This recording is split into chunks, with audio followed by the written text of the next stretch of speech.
and thank you to everyone for coming. I'm really glad that people are interested in development policy.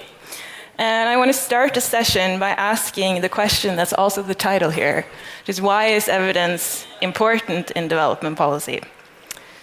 Well, I'm sure we are all aware here that aid sometimes can be ineffective. Sometimes aid doesn't work. Unfortunately, that's true. But we also know this because oftentimes this is what the media likes to tell stories about. Like how aid just never works. I'm sorry these titles are in Norwegian, but I tried translating them.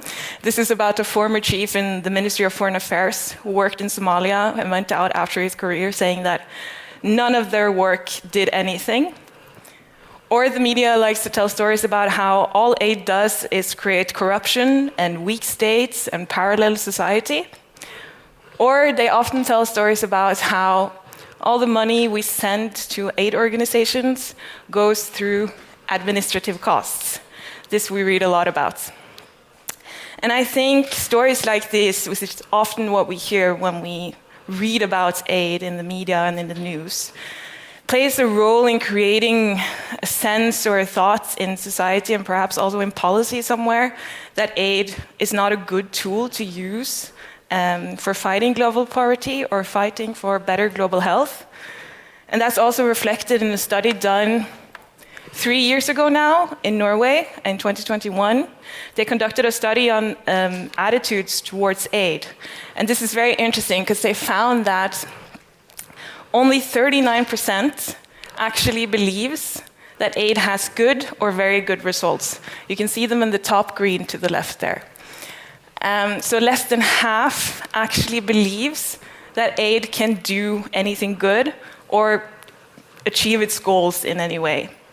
But at the same time, the study also found that 90%, so 9 out of 10 people, are positive towards aid.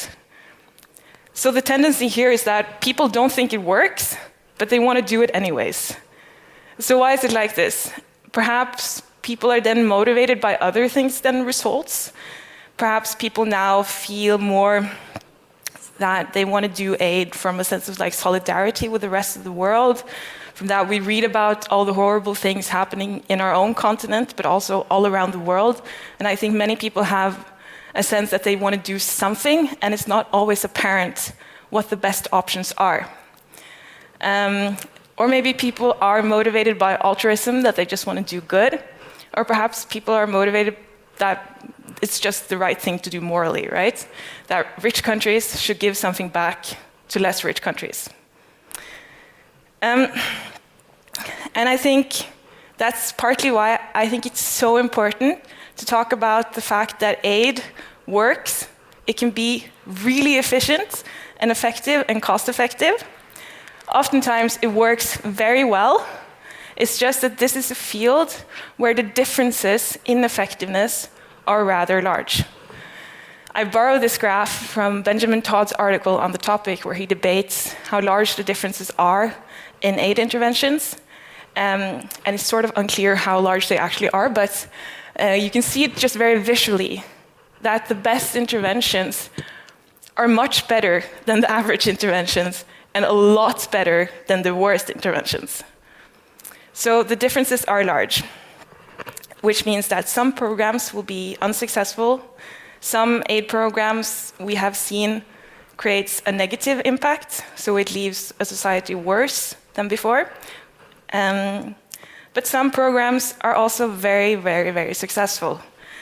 Some can actually contribute to improving lives. It can make sure that more children learn during their school years to read and do mathematics. It can make sure that less children suffer diseases from malnutrition. So it can do a lot of good. Just as one example of the large differences, if you work within aid in a given context, and say you have a set amount of money, you can achieve 4, 10, or even 100 extra years of schooling for the same amount of money. And that's just crazy, because if you have one amount of money, you can either have 100 extra years of school or 4. So the differences here are just, it's wild. And it's super important then to prioritize right. because this means that for every kroner or dollar or whatever currency you use that is spent on one aid intervention creates an alternate cost. This is like a thought borrowed from economics, but it means that every time we choose an option that is not the most effective option or the best option that we are currently aware of, someone has to pay the price. And someone are paying the price because they're losing out by not receiving the aid or the help or the progress or the positive impact that they could have received if the right intervention was chosen. Right? So everything in life has an alternate cost. With every decision we make when we prioritize something, there's a cost of what we do not prioritize for ourselves. But in global development and aid, this is just way, way, way more important, because the decisions that are made in policy here, they don't affect ourselves, they affect other people, and sometimes they can affect a lot of other people, and they can affect people who are in more vulnerable positions than ourselves. And it essentially means that we are saying to the recipients of aid that you have to pay the price. You have to pay the price of inefficient aid. So essentially, we're just sending the bill of the alternate cost to the recipients, who are sometimes amongst the poorest people in the world.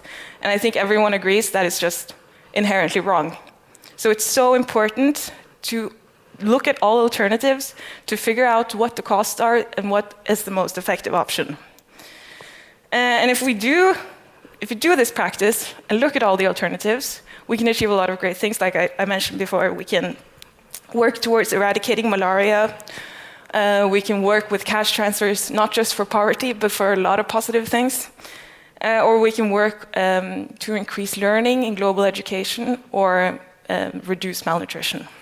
So we can do a lot of good. And that's why I think it's so important that we work based on evidence. But the baseline today is that we're far away from this ideal, if you can call it an ideal. But we're not fully there yet. And that's very apparent in this Norwegian concept called utredningsinstruksen. It's also very special to Norwegian policy, but I think it's a good example also for other countries. But it's basically just these sets of instructions or investigative questions that are mandatory and imposed to be followed before decisions are reached regarding public financing. So in Norway, all departments and ministries, they have to follow this instruction before they reach decisions on whether or not they should finance something. And it's used for reforms, or whenever we want to change rules, or whenever basically we want to spend a lot of money on something, you have to follow this. And it's meant to serve as a basis for good decision making in the public sector. And it's also there because we want to know what the consequences of all alternatives are to avoid unwanted side effects and avoid wasting resources, because no one likes that. So this is mandatory for all public spending, at least in Norway, except for development financing. For some unclear reason, I think the reasoning behind this is very unclear, at least. Our Ministry of Foreign Affairs is exempt from this. In fact, all international agreements in Norway are exempt from this rule, which means that if we want to spend a lot of money nationally on a welfare reform or whatever, like a big intervention, we have to follow this. But if we do the same internationally through agreements, we don't have to follow this. But it also means that it's not imposed, it's not mandatory to investigate all alternatives when you work with aid, when you work with large amounts of money going through international streams. So the minimum in this instruction is 6 questions. I've just included some examples here. They're like, what is the problem and what do we want to achieve? Or what measures do we recommend and why? Or what are the necessary preconditions for this program to be executed successfully? And I think these questions are so good. They're really, really, really good. And it's a great example of using knowledge systematically before reaching decisions. And I think it's extremely sad that this is not followed in aid, because like I said, it would make it necessary to investigate all alternatives, which means we would also know the alternate costs. But it would also force decision makers to be more explicit about why they make certain decisions. And it would also make it necessary for them to actually defend their choices. So just to highlight some main arguments against this, because this is a debate going in Norway now. So the main objections you will hear against evidence-based aid is that we don't think aid should be technocratic. And I agree, it's true. Even our Minister for Development has said this, that we live in a liberal democracy where we don't think that experts or field experts should be a ruling factor for decision making. And that we need to trust that we have publicly elected officials who ensure our interests in the best way and make sound decisions. And that's true. And aid is also very much political. There's no way around this. It's also today used very much as a geopolitical tool, but I'll not go further into that. But I think that we can have this and say that this is true, but also say that this does not mean that we shouldn't know what the alternatives are. And even if you say that parts of aid will be political and there will be political decision making, it will still be incredibly necessary to investigate alternatives within those decisions. And then professional advice will still be extremely, extremely important. And we need to know that that professional advice is based on the best possible knowledge. And I believe that in and of itself, it should be a political goal that the aid we give is effective. Because giving aid is about spending public taxpayers' money. So for maintaining its legitimacy over time, it's important that it can show results and it can show that this is a good use of money and it can actually contribute to a lot of good things. I think that's very important for maintaining its positive legitimacy over time. So I think there's many reasons for this. I'll just give some background on our project. So I work in Civita, which is a liberal Norwegian think tank, and they have a lot of different focus areas. But we initiated a project there last fall on aid and development politics, and I started there myself in November, so I'm pretty new. And we have this overall goal of looking at how the Norwegian aid should be structured and try to find the best method for using our aid in the best way possible. So it's important for us to consider these sort of trade-offs, like I mentioned, between what's policy and what's professional advice, and consider that there are conflicts of goals here, but how can we find out what the superior goal is and how can we sort of reach that in the best way possible? My background is from, I did a master's in international welfare and health policy, and I did my thesis on how evaluations are used in the Norwegian Agency for Development Corporation. And that's when I became extremely, extremely interested in knowledge utilization in aid, because I think even though Norway does a lot of things right, there's still a huge room for improvement when it comes to using knowledge. And then I also became aware of the Norwegian EAGxNordics, Give Effectively, and I learned more about this. And it's a very interesting topic. So part of my goal, or what I think is important, is to portray the results that we can actually achieve if we spend the money well. And I think this is more important than focusing on raising the actual budget. Of course, I'm positive towards more money, because more money spent well means more impact. But I think right now, it's so important, at least in the Norwegian context, but I think also in the Scandinavian context, to focus on how the money is spent. I think that will have more impact. So we try to come with concrete advice and suggestions. We publish these Civita notes, we call them, but they are basically longer reports. We publish articles and opinion pieces, and we try to host debates with politicians and relevant actors. And we find that this is constructive because we're able to present our views like longer and more coherent. Generally, it's the least discussed post on our budget year round. So we say it's the least discussed 50 billion kroners we ever spent. And whenever this is talked about publicly, it's generally like, should we give more money or less money? Should we give 1% or should we give 0.7%? What is enough? It's never talked about what the money is spent on. And I think that's much, much more important now. So we try to raise some new conversations that goes beyond like these yes or no and like percentages questions, and try to create a more informed debate that can hopefully set an agenda and force some better priorities. And I think this is definitely important, at least in Scandinavia, but also in the other Nordic countries. I think there's much, much potential here to raise a debate on how the aid generally should be structured. We find that there's a tendency now to talk about cutting budgets in Europe and in Scandinavia and reducing aid, and it's seen as less and less important now. Other concerns are seemingly more important than giving aid. So we definitely need more voices now just protecting this topic and showing why it's important. And a great way to advocate for more evidence use is through benchmarking. Probably many people are aware of this from before, but benchmarking is a practice where you find a highly effective intervention and then you use that as a point of reference. So you don't spend money on anything that's less effective than the benchmark. So it's sort of this overall standard for effectiveness. So many people use cash transfers, for example, as a benchmark for effective interventions, and then they believe that other interventions should only be financed if they prove to have more effect than the benchmark than cash transfers. And this is actually a known tool already for effectiveness in the public sector in areas where it's like, without further ado, it's not really possible to measure how good an activity is doing or how good an organization is doing only by looking at financial results, like in AIDS.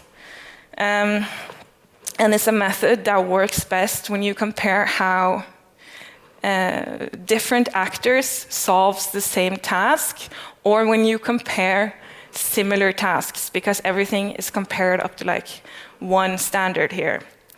And many people in aid would say that this is not possible because aid is about human development and we have to include a wide range of approaches, and measuring things in aid will never be as precise as measuring things in other areas.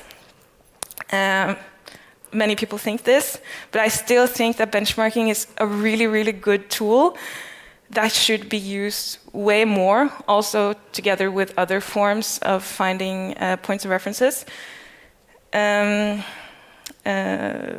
so that we can compare the use of resources and the results that a program has towards a shared standard. We can learn and gain knowledge on whether or not the funds we spend are spent in the areas where they can make the most difference. So the point is that if you follow this consistently, you don't prioritize anything that's less than the benchmark, but you always try to find what's better than the benchmark. And because our resources are limited here, unfortunately, the aid budget is not endless, even though I would hope it could be. But if we spend money on something, it means that we have less money left for other things. So it's incredibly important to prioritize. And benchmarking can kind of systematize this process of prioritizing. And already several well-established and respected institutions are doing this, like USAID, the agency that's responsible for America's non-military development corporation. They discussed among themselves what they think are necessary for something to be considered successful, and for them they use unconditional cash transfers as their benchmark. They use this because cash transfers is very popular, so you probably know, but it's an intervention that has effect on many of the areas that are important for them, like poverty, household investments, school enrollment, using health services, female empowerment, nutrition, and stimulating the local economy. So it's a very good benchmark. And of course, cash transfers are also very cost-effective because they're cheap to administer, and most of the money will go straight to the recipients. And I think benchmarking is a very good thing, but it's not always so easy in practice, because now we have aid programs that are intended to reach widely different goals many programs are intended to reach multiple goals at the same time. And one and the same intervention will not always be right in all contexts. So using a benchmark in aid is very disputed because we have a very holistic approach to human development, which makes it difficult to apply standards. And we also have this very comprehensive and complex agenda for sustainable development, which is what most development policies is based on, which makes it even more difficult to measure something because then you have so many goals at the same time. And of course, a critique like this is based on thinking that we should continue in this complex and comprehensive agenda. I don't agree with that, but even if we do follow an agenda with many different goals at the same time and continue in this political framework, I think it should be used way much more than it is today. And it doesn't mean that we want all aid to go through the same standardized test, but it means that if you have several interventions that are intended to reach the same goal and they can be compared to each other, they should be considered based on their documented effect. It doesn't have to be more difficult. And it's also a great tool for learning and better analysis and sharing information in aid.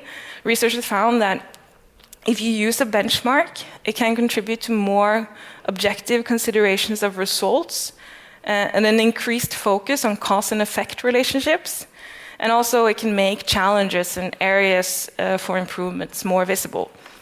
But because many think that this is not possible and it's not a good tool because you have to compare many different sectors up against the same standard, another way to push for evidence is through the best-in-class method that solves this problem, essentially. And this has been coined by a report that came last year by the Ministry of Foreign Affairs on how to better structure our aid. And they suggested that because benchmarking is difficult across all sectors, it's better to find the best interventions within each sector and within each goals, and you create then sort of like small benchmarks in all different sectors. And that would also, like, for example, in education right now, the most effective or the best option currently is called teaching at the right level, which is based on grouping students together based on their level of knowledge instead of their age or their official grade, and is shown to very efficiently improve skills in reading and mathematics. So this can then be used as a benchmark within education whenever the goal is to increase learning. Of course, you need information like implementation methods and things like this, but generally it's a good method for finding things with all the sectors, which again also would make it necessary for decision makers to investigate all alternatives and defend their choices and having to say why they choose one thing over another. So I'll finish up lastly. If people are interested in this field or working with this, I think there's many things you can do, but I would urge everyone to just get engaged with the research done on effective aid, like through GiveWell or many other institutions. And we definitely need more people involved in raising a debate about this and on how we should prioritize in general. People who like to write or perhaps engage in debate, or people with political interest, I think should consider approaches through academia, civil society organizations, think tanks like myself, or in the policy sphere. I think this is important in many, many different fields, and we just need to talk about it more. Yes, thank you.